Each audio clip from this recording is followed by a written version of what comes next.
Well, ladies and gentlemen, as promised, I have another fantastic guest today, and I gotta say, this is a real fun and personal one for me today. We're gonna talk with Navy veteran Jim O'Keefe. Jim happens to be a long lost cousin, we'll say, of the Lima Charlie show, recently reunited. So, Jim, just for fun, since we do this on the radio, it's kind of a fun little thing. Instead of just saying hello, how are you, I'd like to say, I'll do a radio check. How do you read me? How am I coming in over for you over? Lima Charlie, Lima loud Charlie, and yeah, there clear. we go.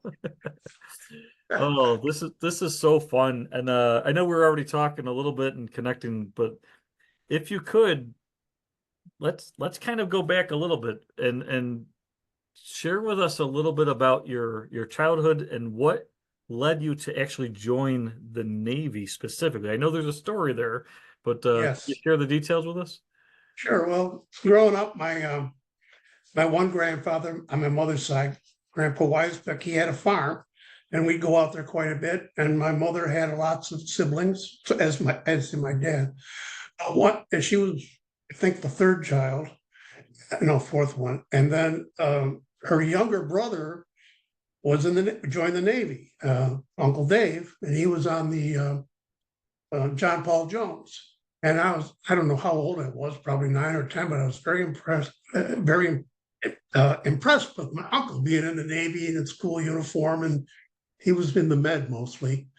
And going in over to see Europe, all those old countries, that'd be great. So when the time came, of course, the draft happened around my time. And I said, well, I don't want to join the Army because my father was in the Army. He got wounded because the Germans were shooting at him. And I said, well, Uncle Dave's in the Navy. He's on a ship. They're not really personally attacking him, but he's got an occupational hazard. So I guess it'd be better to be an occupational hazard than being a Right. target. So that Good was one thinking. reason. Yeah. There was a couple other ones. Let's see. Well, your father, I know, full disclosure to the audience here, I've had the pleasure of knowing your parents, of course, family relations there, and I met you once or twice, but I was probably 8 years old or a little bit older Mhm. at some parties. But your father, of course, Purple Heart, as I recall, wounded in action. He carried the bar, I believe, with He his. carried the bar. Yeah, he Yeah, got wounded in his lip. His lip was yeah, always, and he lost his hearing in the one ear. So he was going to the VA, yeah. and yeah, the doctor was real happy when he got wounded. He remembers falling and stuff. And interesting story. I just thought of his mother, Grandma O'Keefe, Mhm. when he got wounded. Apparently, it was night, and she sat straight up in bed and said, "Jimmy's been hurt." It's like she had the premonition. It's like, Wow. whoa, that's pretty cool. Well, anyway, Dad remembers falling and everything. And the next thing he remembers waking up in the hospital. And the doctor who did the surgery on him was very proud of his, I guess, plastic surgeon or whatever it was, you Sure. know. So he wanted to kind of show him off to the rest of the people. So he made sure that he was assigned as a guard there. And he never went back into the war. So he Oh, was a gee. guard at the hospital. Well, so this doctor could show off his handiwork. So I thought that was pretty cool. It was, again, God took care of him, so make Yep. sure he didn't get shot. So, and then your grandfather, Uncle Leo, Mhm. my Uncle Leo, he went in the army the same time as my dad did. They were the two oldest, and I know he served in Africa. He Yeah, was Horn of in Africa. a tank Yep. corps. So yeah, and I remember an article of both the two boys in the paper, the O'Keefe boys over there. So Yep. they were the only two that served in the war, too, the Second World War. The others were all too young. So, Yep. yep. It's just fantastic. And your parents were always fantastic for me growing up. And I have to say your mother still holds the record forever in eternity for gingerbread and everything else that came out of that kitchen. Yes, she did make her gingerbread, and she always shipped chocolate chip cookies to me. And in my letters, my mother kept every letter that I wrote. I wrote every week and I numbered them. In fact, I'm just rereading them now after 54 years. Isn't that something?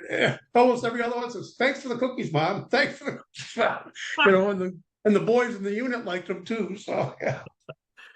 That's Yep. fantastic. So tell me about the start to the Navy. How did that work for you? You're starting Okay, basic. well, I I was in high school. I went to 2 years of college at MC's Niagara County Community College. Mhm. I got an electronics degree, and then I said, well, now what do I do? And like a dummy, I signed up like the last week of June. I could have waited until the summer was over, but signed up. They sent me out. Yeah. Like, this was dumb. Could have put it off a little while. But anyway, they maybe because I looked more mature, was older than the other guys, the group of us from Buffalo, the leader points to me and says, here, you're in charge. You're going to get all these guys plane tickets and take care of them. Okay. Right. I'm not even in boot camp yet. I go to boot camp in Great Lakes, and Great Lakes boot camp. I still have no idea. I think it's in Illinois. I still have no idea where it is. I don't want to know. I don't know if it's on the lake. I just, everything about that place I didn't like. Of course, you're marching on the grinder in the summertime. Sure. Luckily, it wasn't dead of winter where I'd be shoveling snow on the grinder. But anyway, make a long story short, I got out of there pretty good. I was kind of in charge of that group too, especially when it came to the marching, because I had done some drill school, drill team stuff at Bishop Duffy when I was there. Oh, And Bishop Tuffy. That's my so not to sidetrack, but I went to Niagara Catholic. So, oh, you're right. Okay, all yeah. those After years they later, dropped that the name, became Niagara Catholic. Yeah. did you have girls at your school then? Yeah. Oh, yeah. Well, see, we just had guys. So it's like, oh, I was definitely deprived. It's like, it pushed me back socially for a I've long always said time. on the show the Vietnam era vets had it way worse than I did. Yes, I had co-ed. Yes, and we had initiation too. I bet you didn't have that. Not to your level, no, for Oh, sure. I got some initiation to tell you about crossing the equator when we get there. Sure, sure. So where was I? Um, oh, so then because I went to an A school, which was a communication school, and I was a CT, a communications tech. And there's the O, which is the operator, which was I was operating the equipment and teletype. There's the I, CTI, who's in intelligence, the CTR, who does the radio work, and M, who does the mechanics, and CTA, which was the administrator. So there's all these seats. So I needed a top secret clearance. And I went to the A school and, of course, learned how to type. And then it was time to get our duty station. And it's like, what do you mean CTs only are on the land based? I expected to go to sea. I joined the Navy to see the world. Why would I want to go to some stupid land based station? So I was really ripped.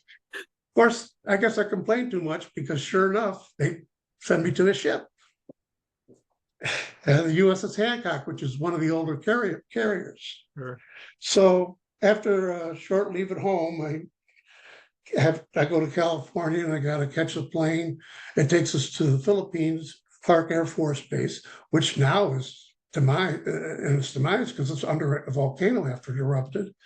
And from there, and I remember getting off the plane in the Philippines, and a wall of heat hits me. It's unbelievable. Oh my God, what am I doing over here?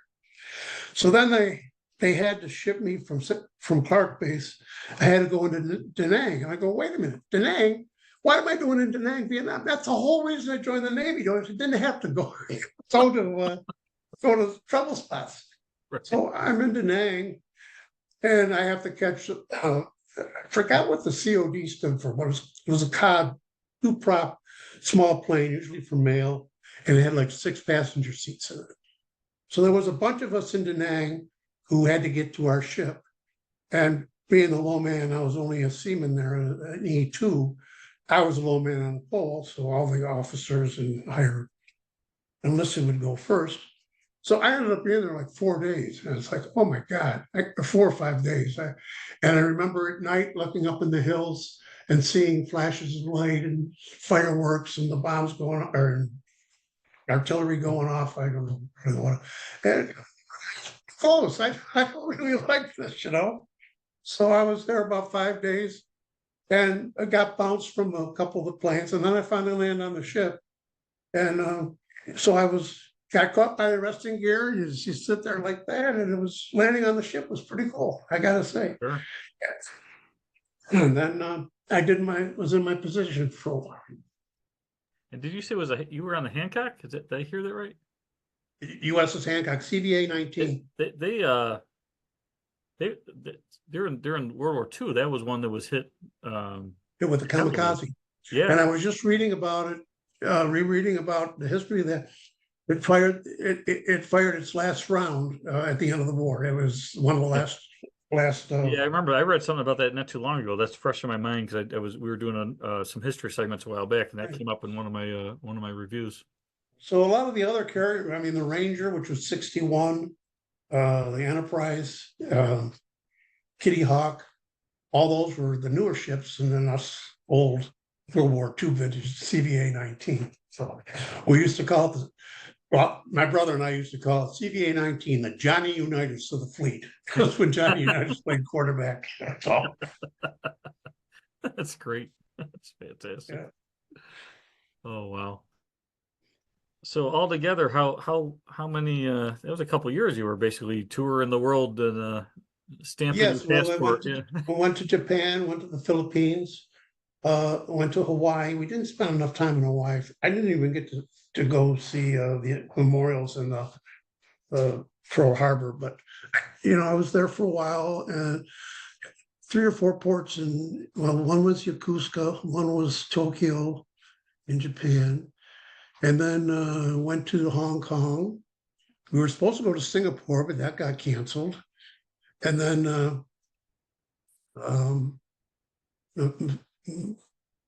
and then one trip, my last full cruise went to Australia. That was really cool. So we crossed the equator, and that was interesting. The equator, where we are, the seas are, well, every once in a while calm, but there's usually some wave action there.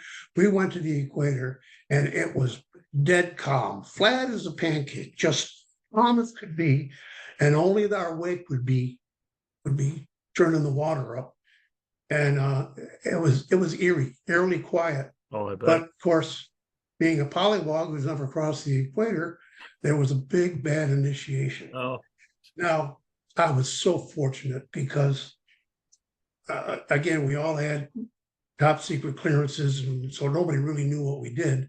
But because we were in operations, we went through first with the photographers, because the photographers had to film what was going on. So like I was the third or fourth guy to go through this massive initiation of where there's over 3,000 guys on the ship, so at least 2,500 of them are pilots. They never done this before. So I remember you had to wear we had to wear a t-shirt, a white shirt, and our skivvies backwards. That's all we could wear. And we had to crawl on our hands and knees. And we had to go up to the flight deck. And I remember being close to the front there. There was a big pad of butter. And Wyatt I think they were hauling garbage up to the deck, which I'll get to.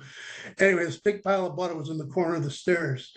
And my shellback guy says, "Hey, Wog, it looks like you threw up. Put your nose in there." Like, oh man. So here I am with my nose in this pad of butter. I'm laughing my ass off. It's so funny. It must look so stupid. So I was having too good a time apparently on this. So anyway, we go through, and we had to hug the royal baby. We had the King Neptune and the Queen, of course. And then the baby, the royal baby, we had to kiss the royal baby. He was the fattest hook they could find, covered in grease on his belly, and we had to. I got pictures of this stuff. I can't make this up. So anyway, go through a couple garbage chutes, and we're hitting with shillelaghs, lightly. And there was a big pool at the end. They had a kind of like a portable swimming pool where we could get cleaned off. Remember the shellback pushing our head underwater. You can come back up. What are you? Well, I'm a pollywog. And he dunked you again until you realized you weren't a pollywog. You were now a shellback. When you said, "Oh yeah, I'm a shellback." But it was I remember high school high school, uh, what is it? Imitation, not imitation, initiation. And finally, they did away with that. And I doubt they do the same thing in the Navy now. Back in 72 or whenever it was, it was really something.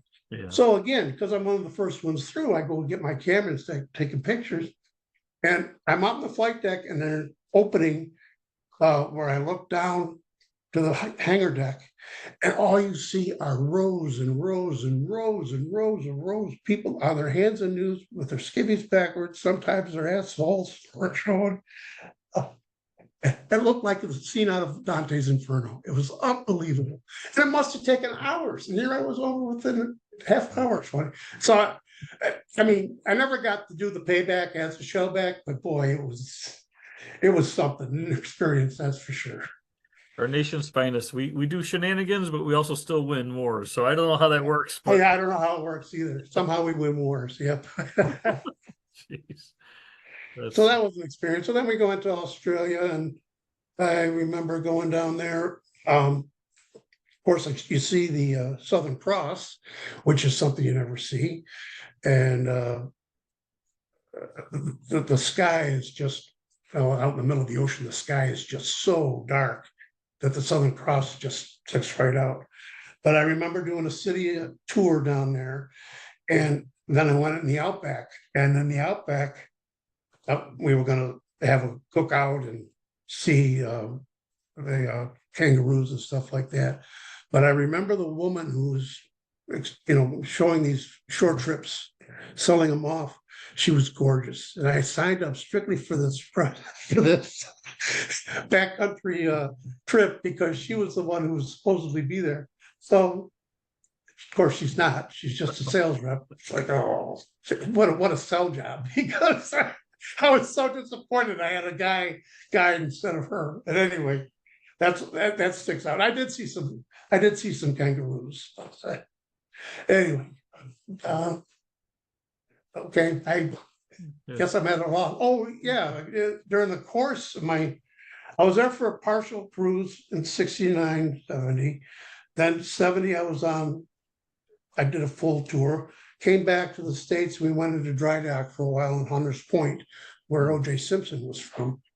And stateside, I was back and forth between San Francisco, and then across the bay was Alameda and Oakland, where our air base was.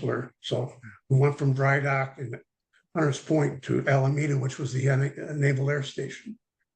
And so I would go to San Francisco. I preferred San Francisco, and I had a ball. One day I walked from the bay side across to the ocean side. It was like 7 or 8 miles. I walked the whole thing. I knew San Francisco very well. That was fun. Yeah. And then my third tour, my brother Tom had joined the Navy Reserves. And by my mother writing to Congressman something Smith, he was a local congressman for Niagara Falls, and he was in charge of the Ways and Means Committee, I think, for the services, Armed Forces Committee. That's what it was. Sure. My mother had written a letter to him and said, could my son's sons serve together? And at the time, I guess there was a law that wouldn't let sons go together because of the Sullivans during one of the wars. All 5 of them were killed, which happens to be in Buffalo Harbor, by the way, that ship, USS Sullivan. Yeah. Anyway, something happened, and because my mother had 3 other heirs, Tom and I were the 2 oldest, and the 3 other boys, the Navy relented, and sure enough, my brother shows up on the ship, and that was quite the deal. And I've talking to him, he was on a supply ship for a while, so he had to do the duty of passing the lines and loading and unloading, offloading supplies to the other ships. And he, by the time he got to the Hancock, he was flying on, I think they're the Sikorsky's, the 2-bladed big helicopters. He flew off of that ship and landed on deck on our ship. So we served. All because of a letter from mom. Yeah. All because of a letter from somewhere. But anyway, we served that final tour together, and we went to Hong Kong together and did some things. we had a radio show. Well, I had a radio show. Oh, no kidding. Um, Yeah. yeah, I don't know how it came about. Probably at the time I became a seaman, then I became a third class, and I was in my third class for exactly 1 year when I became a second class. And it happened just a couple days within my birthday. I couldn't believe I was a third class for only a year. But anyway, by the time I was a second class, I was in charge of my group. So I worked work days. So in the evening, I had this time for a radio show. And most of the guys played rock music and stuff like that, but I was more into the mellow stuff, folky. I'm a huge folky. Learned about all kinds of folk singers I never even knew of at that time, like Tom Paxton and stuff like that. Sure. But anyway, so I had this 2 hour radio show, and the folks seemed to like it. They see me in the hall or see me in the passageways, they say, hey, good music. So, and then Tom got involved in it for a while, and he had a weekend show, and I had a week, every Monday through Friday, I had an evening show, and Tom had an afternoon show. And he got to the point and says, we're like a big city. We should have, you know, we should sound like a big city radio station. Let's make commercials. So our first one was to the chow hall, because it was a love-hate thing. If all the crew were there, you waited in line for an hour. And sometimes they had certain hours, and then the line would be long. Oh, I hated those chow lines. Anyway, we decided to spoof McDonald's. So we got the McDonald's original theme song, the instrumental, and Tom and I changed the words to make it sound like we were a McDonald's, and the hamburgers to this day, I love the hamburgers on the ship. But we made a spoof of the McDonald's commercial for there. Then we had one for communications. We had another one for Tom's division, which was he was in some division for the air wing. I forget what he did. Electronics, I think he was an electronic guy. And the bosun mates, I can't remember them all, but I had them all recorded and on a tape at one point, but I've lost them. I had 7 or 8. I was We had a just ball. going Oh my to ask God, you, we had a ball. I was just going to ask if by any chance you or your brother had some of those. Well, I can try and find it. I don't know, but McDonald's one That'd was that'd classic. be a riot to listen to. Yeah, if I can find them, Rob, I'll send them to you, but I have no idea where they are. Oh, that's so fun. Yeah, the fact that you could serve with your brother, that's a very rare thing. Like you Yeah, it said. was very rare, and Yeah. it was precious to us. And then when we got back to the States, that's when I got dismissed. And Tom had served a little bit of time in California at an air base, and Yeah. he was a reserve, so he only served 2 years. I served 3 3/4 years. So Yeah, that's incredible. And a letter from mom gets you together. You wonder if that was just her being efficient with her prayer time, instead of praying for oh, all my the crew mom, members yeah, of one ship and then all the crew members of another ship. yeah, she did a lot of praying, that's for sure. So She was incredible. I mean, just do a whole show just talking about your folks, but I can imagine the letter said something along the lines of, Dear Senator, I'm currently spending 23 and a half hours at church.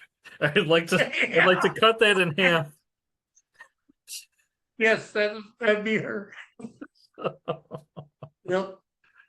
Oh, So yeah, I was in the Navy for 3.5 years, and then typical first time you experience a cruise, it's all brand new adventure for me. I was thrilled to be there. I just loved it, and seeing all these different things. I loved it. The second time was not so much fun. By the third time I had my brother with me, but it got a little routine. Of course, all you're doing is going in a big circle when you're in the Gulf of Tonkin, doing sure. your job. So every day was Monday pretty much until you hit port. And but I did really enjoy it. And several times I thought of making it a career, and other times I couldn't wait to get out. But it happened that I got an early out because the war was winding down in 1973. And I was supposed to serve until June, and I got out in February. They said, you got an early out, you can go home. Wow. And when I was in the Philippines the last time, on the last cruise, you were able to buy a car. I don't know how it came about, but I ordered my car in the Philippines, which was a Chevy Nova Super Sport at the time. And by the time I got back, it was waiting for me in Oakland. So I had that car for when we were stateside that final time, and Tom and I went up and down the coast, and God, it was great. And then when I did get out, um, I decided to take a cross country tour, cross country trip, and take my time. And my brother Rich, who was the brother after Tom, he flew out, and we did the West Coast a little bit together. And then Tom had to go, and then Dick and I crossed to about Mississippi when he got called for a job, so he had to leave. And then the last of the trip I did by myself. And so I remember, I was on the carrier for 4 years, and I loved it. And I remember the jostling back and forth. It was great.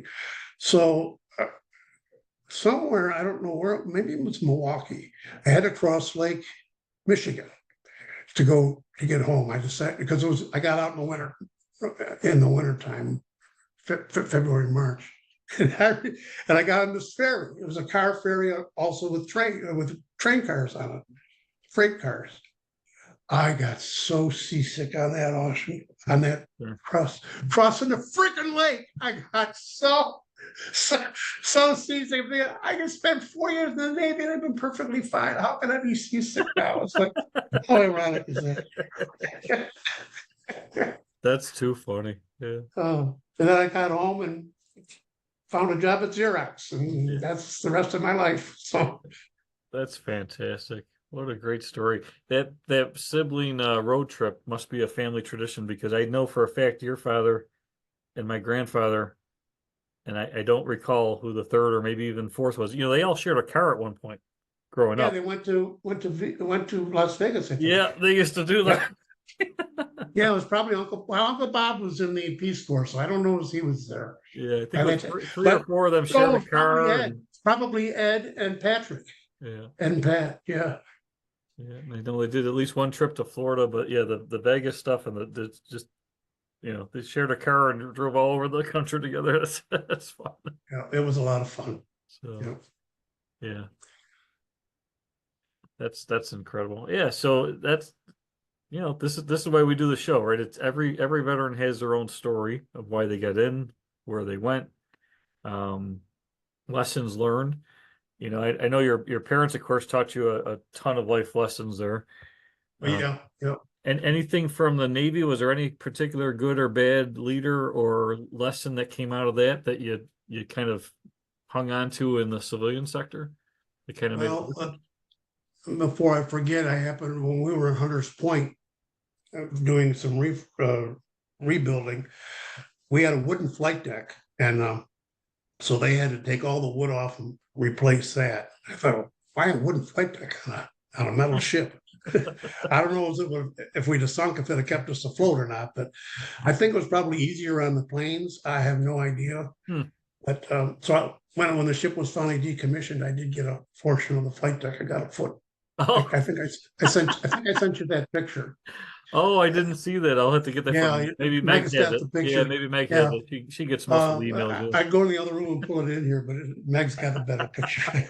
Plus, my brother Tom was big into models, so I have kind of like a little shrine to the Hancock. And make sure Meg shows you that picture. If not, ask for it again. I'll ship it to you. Yeah. But anyway, when we were in dry dock, because our comms were shut down, I had no job. I mean, I had nothing to do, so it was great.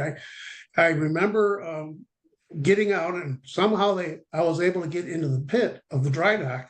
So I'm right under the ship looking at these huge screws, the big bulbous nose. I'm under the ship. And it's like, cool. And then there was a time when, because I was in communications, we had to do maintenance on our antennas. And they needed somebody to do it. And yeah, I'll volunteer. And I went to the top of the ship. I had to shimmy up the antenna. So I've been below the ship. I've been to the highest point of the ship. I've been over the ship when I flew over. So it's like, I've been on the ship. It's like, what else could I do? And so that was really, really cool. I just, I just love that whole experience. So it was a new experience. That's what it's all about. That's fantastic. That's a good Uh, attitude towards it, especially at a time where people are being drafted for, you know, yeah, yeah. un The undetermined locations and time length of time. Yeah, that's Yeah, fantastic. you mentioned my mom and dad. I wrote weekly letters home, and they definitely had an influence on me as far as my life. If I had I remember one time I wrote my father by, it was, yeah, they were family letters, but one particular time I wrote to my dad because I had some things concerning on my mind. And he wrote back. It was probably the closest I'd been to my dad at that time. Mhm. It was just because I rereading the letters. Wow, Dad, thanks for that information. And Yeah, being a former military guy, he kind of knew the ins and outs too. So, yeah, yeah. I experienced a similar thing with my father. He'd served oh yeah, also. he was an Air Force guy with the. Yeah. He did the pictures at our wedding. Oh, did he? Yeah, yeah, So yeah, I think there's something happens there where nobody that serves. Don't get me wrong. There's proud traditions of serving. I'm not taking away from the proud tradition of serving your country, but for those of us who serve at a time of war, where your antennas are really high and you got a lot of things going on, and you're seeing the reality of serving and what the ultimate cost may be. There's something that happens there years later as you kind of decompress. At least in my case, it takes a long time, but maybe some people do it quicker. But you decompress a little bit and you analyze, and then time goes by, and then you become perhaps a parent or at least an uncle or what have you or an aunt, and then you see the next generation, and you start to get concerned about the next generation. And to your point, I mean, it must have been nerve rattling, whether he said it or not, for your father to know you were going off to the Navy when there was another war going on. exactly. Yeah, And I think that that's common. I know that was the case with my father. He and I may not have talked all the time, but certainly when life got very real, um, he reflected on his time and what was going on, and then going, "Oh, geez, now one of my kids is caught up in another cycle of this stuff." So, and I think that's very common. I've talked to a lot of veterans on the show who have either been, one of their parents served or one of their children now serves, and it's no one that serves at a time of war ever wants their kids to be obviously in a war. So that there's a you start to really. I think the anxiety is higher than most would let on. Because you mhm, experienced your own things. You don't exactly. you don't want Yeah, that to be passed on to your kids, not the negative parts. So it's interesting because your father having can I talk to your father quite a bit about his time in the service years ago, many years ago. And geez, I don't know. I have to think that was in the 90s or so. Probably when I was still in. Yeah, probably when I was still in, I must have been there, and I'd go over the house, and your mom would have the whole porch with all the cookies ready for Christmas and all that. oh yeah, yeah. She worked hard. She had a lot of cookies to make. Yeah, but your father and that whole generation as a broad statement, I'll say, kind of looked at it as, well, it's a world war. You gotta just do it and then get through it and then get on with it. They were very much just, all right, we did that, now we gotta do something else. Right. They were the greatest generation for a reason. I'll Yeah. tell you that. Yep. And then your I your just your generation, unfortunately, there was a lot of things we didn't do right for the Vietnam era veterans. Just, I could go on all day about my theories on that, but the consensus that this show has kind of brought to my attention over the last couple of years. So we've had every branch represented now, every branch, including the Space Force. Okay. And yes. um, we've also had every living era has been on the show. We've had a World War II veteran, Mr. Sam Baker, who, God bless him, is 103, just turned Wow. 103. God bless him. And the consensus is that we've lost connectivity with the military. The general public has lost that connectivity. During World War II, 1 out of 4 households was absolutely either in the military or in the war effort itself at a plant making equipment Right, or exactly. serving Right. in the military. So literally 1 out of 4. That's 1 out of 4 families at church. That's 1 out of 4 houses on the street. 1 out of 4 workers at a plant has someone who is in the war. When you have that type of community concern of their safety and how the success of the campaign goes, you have a vested interest from everybody. Your generation, it was down to 10%. And that Hmm. was with a pretty aggressive draft. That draft got pretty hot. I Yes, mean, it did. Yeah. I dismiss when people say Vietnam was all draftees. That's not true at all. There was a ton of volunteers like yourself. There's a ton of people that were in prior to that. But that was an aggressive draft because they saw that they were going to need more people than they had anticipated. So even with the aggressive draft, Jim, it was still 10%. Now go to my Exactly. generation. When I joined in the 90s, before 9/11, 1%. And as we're Wow. talking today, 20 some odd years after 9/11, it's half of 1%. So we've gone from 1 out of 4, to 25% to to 0.5%. 1 out of 200, and you lose that. You don't have, so now when you look at an office full of employees, there might be 1 out of 100 or so that has someone in the military. There might be one, you think about the ball games or you go to a concert or you go to the mall. Few and far between have an understanding of what has to happen every day to keep our country safe, regardless of politics, regardless of wars. We need people every day to be serving and protecting our country. And we've Uh, lost the general public's understanding of that and the support of that. I mean, I talk to folks that are teachers. I mentioned one of my dearest friends from my time in the service as a teacher. And many teachers over the years have noticed we have less and less school districts that are willing to have military recruiting even oh, being discussed. So you might have a career day and you might show your kids how to become engineers and that's fantastic. They should do that. But there are people in our population that would be incredible leaders and they should be there's a lot of people that should be in the service that would love being in the service that don't know anything about the service. exactly. So it's Oh, I feel, yeah. yeah, I don't want people cramming down my the kids' throats like you got to join. I don't want that, but it should be part of the conversation. If you're having a career day, that's a fantastic career for a lot of people, you know, and we kind Yeah. of dismiss it, and then you have people that maybe would have had a better way of life because of that. Who knows? Well, So I know two nations, well, the Israelis and the Swiss, they have mandatory service. mandatory. Yeah, And there's a lot of them. Yeah, I think that says a lot for our society, why we're so dysfunctional now, is that we don't we don't have a service requirement or a service time.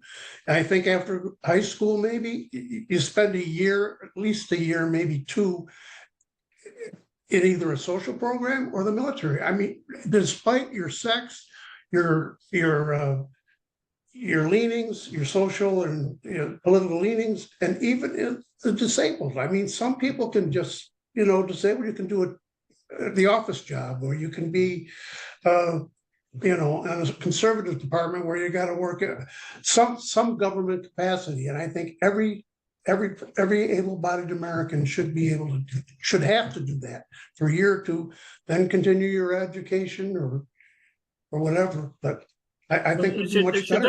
it should definitely be an option to promote the idea of. I mean, Right. if But I don't think if a guy was running for president and said that, I want everybody to do this, I don't think he'd get elected. But I no, think no, it's something that we've got to do yeah, to get us back on the right track. Anyway, I that's don't. my 2 cents. I've always felt that. Well, yeah, I don't know how a mandate would work in this day and age with the society we have. I don't know how because again, you're talking about taking 99.9% of Americans that know nothing about the military and trying to say that they have to do it. That's going to be a hard sell. But if you start introducing the opportunities when I would say high school age and certainly college. There's a lot of people that leave college with a degree, tens of thousands of dollars of debt, and no job prospects. I know plenty of people who have shared with me, you know, they wind up in a field that has nothing to do with a degree. They're still paying student loans, which is in some cases higher or as high as their mortgage. And then they bump into someone that was in the National Guard or the Navy Reserves or did a couple years full time, and they realize, well, they went and got the GI Bill to pay for their school. They learned the technical skills, and now they have an actual career. Exactly what they were trained to do is now a civilian job for them for life. So when people realize that later, they go, "Had I this is what I hear from people who didn't serve." Because they'll call, I hear them from a story that was on a show or something we talk about, and they'll say, "Man, I had no idea you could be a dental hygienist in the Navy." These are the types of things I hear. It's like, well, the military is people, right? Millions of That's people, true. Yeah. and millions of people need people to help them with everything. There's people that join the military learn how to do clothing, and there's no shortage of jobs and training because you need everything. You got to know the logistics. You got to know how to move people and equipment. Someone has to drive that equipment. Someone has to fuel that equipment. Someone has to equip and maintain that. It goes on I and think on. it's, So yeah, there's people that are college educated that totally missed the opportunity simply because no one said, "Hey, by the way, since you're looking at these brochures of all these schools for that field you want to go to, did you know you could do that on the job training and go to school while serving your country? right, And by the way, you don't have to borrow money to do it. You actually get paid to do it. right. It's Yeah, I it's think it was 1 in 10 who only go to the front lines in the Vietnam War. I think there was for every soldier on the front line, there was like 10 guys, 10 positions that supported that guy on the front line. So it's not like you're always gonna, yeah. And, and, there's and a million things you could have done. yeah, and the military is not for everybody, which is why it's hard to say we'd ever force it or have a forced draft. But I do like the idea of offering that as an opportunity. I like the idea of we talk about big education being so expensive in this country, and it is. It's, in my opinion, way out of, I mean, as an investor, I'll just say the value of a degree diminishes if you're spending 100 grand on it. It's a little tough to swallow if that's, what you Right, spend the right. money. But there's so many things where, I like your thoughts about alternative to actual military service. There's AmeriCorps, there's all these other organizations out there. There's ways to serve your community and learn a skill while you're doing it that can help you launch onto something else that's more stable for you, even in the private sector or whatever. You think about the trade jobs that we've lost in this country. I don't know a 20-year-old, no offense to anyone listening to this, 20 years old. I just use it as an arbitrary number, but I don't know a 20-year-old in my life that can turn a wrench or switch out a valve or change a sink if they need to, or work on their car. We've lost that because somehow in the last couple of decades, we've convinced a lot of the youth that all you have to do is go to college, no matter what it costs, and then you're going to get this job in an office. Well, when the roof's caving in, you got to know a few things about that. You have to have some of those skills. Mhm. So Yep. any exposure to that at a young age would help them for the rest of their life. So yeah. Wow. So well, that was my rant. But No, it's fine. I agree with you 100%. yeah. Well, thanks so much for sharing your story, Sarge. We'll have to do this in person. You're not too far from me, so we'll have to do a Right, follow a right. follow up at you're up in Rochester, so let me think. Henrietta, if that's not too. Oh yeah, I live in Chi, so Henrietta's the next town over, So 5 minutes, 5, 10 minutes tops. Jay's Diner, Sonny's Family Oh yeah, Restaurant. yep, yep. Maybe you should check out my brother Tom up in Ransomville too. He's in the fire department up there. Yeah, I'd love Uh, to talk to Tom. That'd be fun. I'll send you his information and yeah, he's got that half track. Oh yeah, yeah. I'll do what I can. I'll have to dust off the old field manual and I have some of those. I have some of my training manuals from. Oh, really? Oh Yeah. yeah, I So mean, that sounds like you had a great job driving around, except being the lead truck. yeah, That was well, scary. that was just on the way in, just on the route in. I was a lead vehicle. It was a 5 ton truck. It had no radio. It's kind of comical because later on, as I mentioned, I had to spend a lot of time on the radio. So my one battle buddy at the time and I, good friend who was actually local.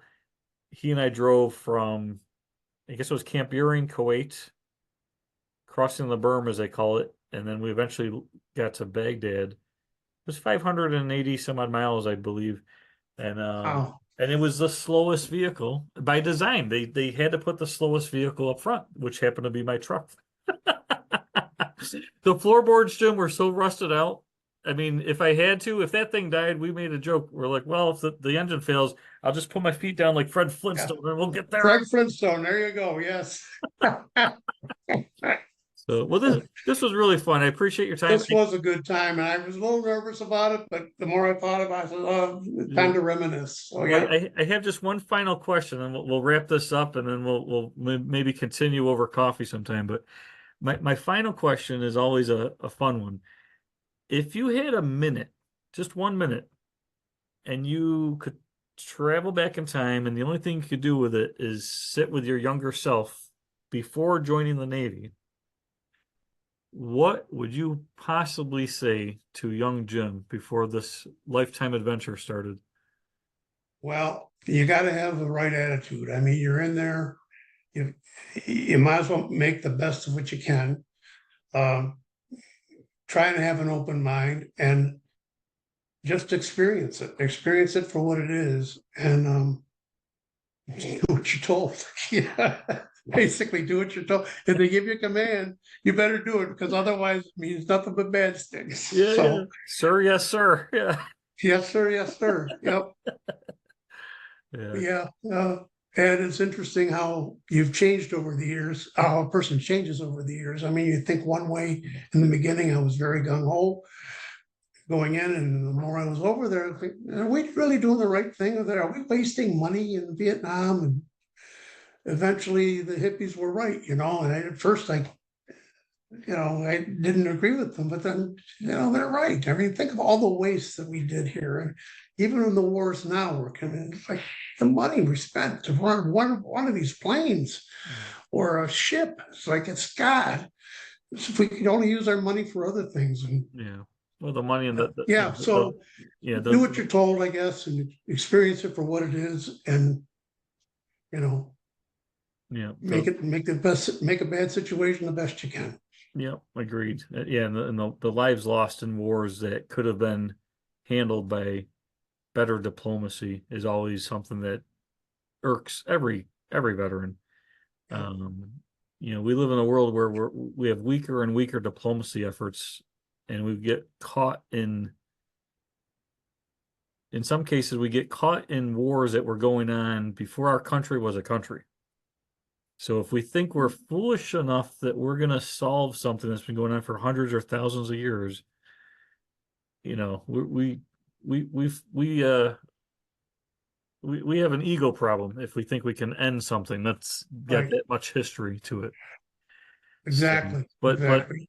coming back to the point of this is why the military, in my opinion, our military really is the best because we still have a volunteer force that takes on that risk, is willing to navigate, is willing to say, sir, yes, sir, if they understand the mission makes sense. And somehow we've navigated that. It's remarkable, really remarkable. The statistic analysis of taking some teenagers from upstate New York and turn them into people that some other stranger plucked out of their community would trust their lives with, that's something special. Yeah, you're right. Right. Right. So, well, sir, I really appreciate the time and folks. Thank you very much. It was a Well, pleasure, and I'm looking forward to visiting you up at the restaurants around here. So absolutely. And folks, to replay Jim's story or share it with your friends, feel free to go onto our website. It's going to be archived for you there under his picture. and that's thelimacharlieshow.com. And I've really enjoyed our time talking to Jim O'Keefe, a fun uh, fellow veteran and distant but now much closer relative. So I appreciate the time. That's right. Yeah, Thank you, Rob. yeah, Thank you very much. yeah. All right, folks, stand by.